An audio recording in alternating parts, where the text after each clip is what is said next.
Welcome to The Know, I'm Ashley Jenkins. And I'm Gus Sorola. Get ready to kiss those wall hacks, aimbots, and trigger bots goodbye, everyone, because one country is saying no more. They are now leading the charge in the fight against video game cheaters by making cheats illegal. Interesting strategy. And a potentially big development for competitive gaming communities. South Korean parliament has passed a new law which penalizes cheat makers with up to $43,000 in fines and 5 years in prison.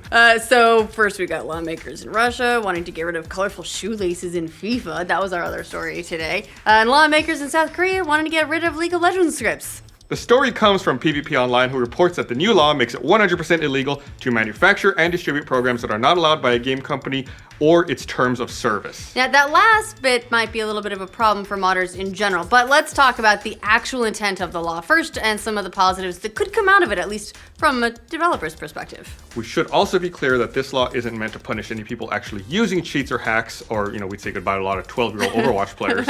Every game's fan base would immediately disappear. One of the good things that can come out of South Korea taking cheat makers to task is that the country's well-known hotspot for competitive play, which naturally makes it the origin place of many of the cheats you come across in servers every day. Criminalizing the proliferation of those cheats could immediately have an effect on a number of online gaming communities that can sometimes have a problem with cheaters like Overwatch or League of Legends or CSGO. Maybe.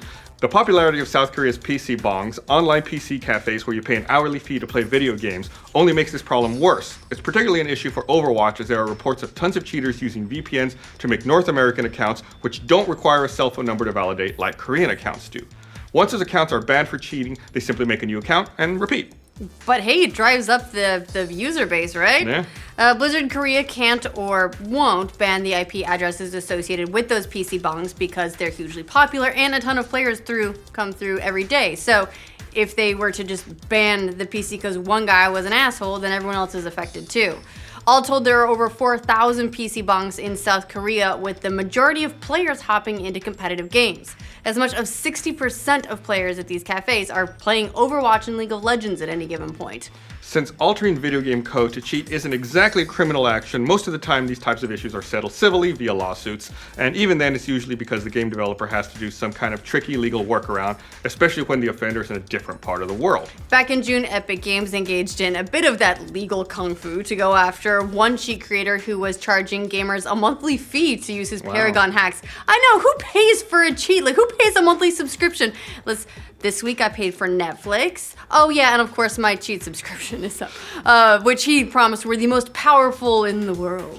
First, Epic issued a takedown claim against his YouTube videos promoting the hack. When the cheat creator disputed the takedown, he unwittingly subjected himself to the legal jurisdiction of the Northern District of California, which is where YouTube is located. Epic immediately served him his lawsuit there as a result, demanding that he remove his cheats and destroy any copies of Paragon in his possession. And while that's a really shitty use of YouTube takedowns, we've discussed this every time we've ever referenced this. It's really shitty use and a total abuse of YouTube's system, but they kind of also got it done. Yeah. League of Legends developer Riot Games is similarly involved in a lawsuit against a cheat creator. Back in August, they hit up League of Legends scripting site LeagueSharp with a lawsuit of their own, claiming that LeagueSharp hurt their IP.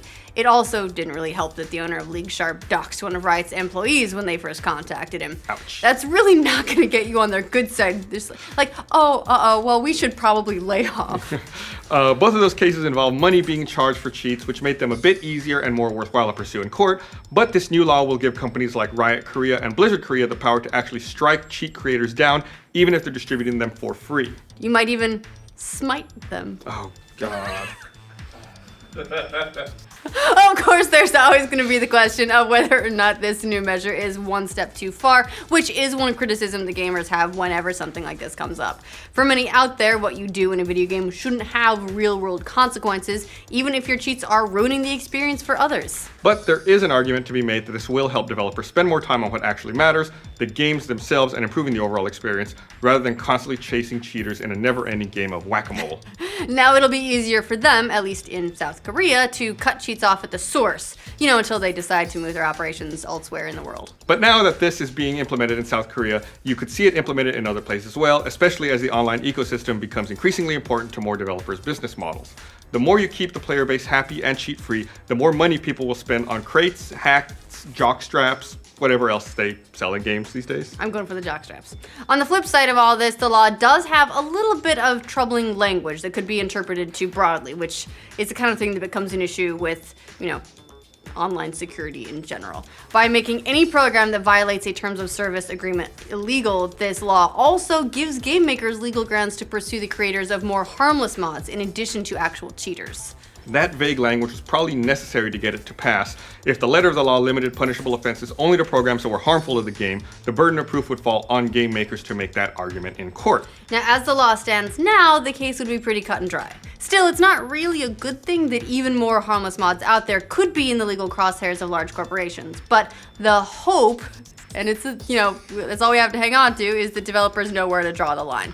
What do you guys think of South Korea passing a law that makes creating video game cheats illegal? Let us know in the comments. And for more updates on how cheating doesn't play, like this video and subscribe to The Know. It'll be interesting to see how this also plays out, like for projects like Red versus Blue, because there are, in terms of services, sometimes there are it's outlined saying that you cannot create another. You can't derivative content. You're right, make derivative content. There you go. Yeah. She's the lawyer. I'm not. Yeah, I'm a lawyer now. Can't do that. I know the word derivative. So we'll see.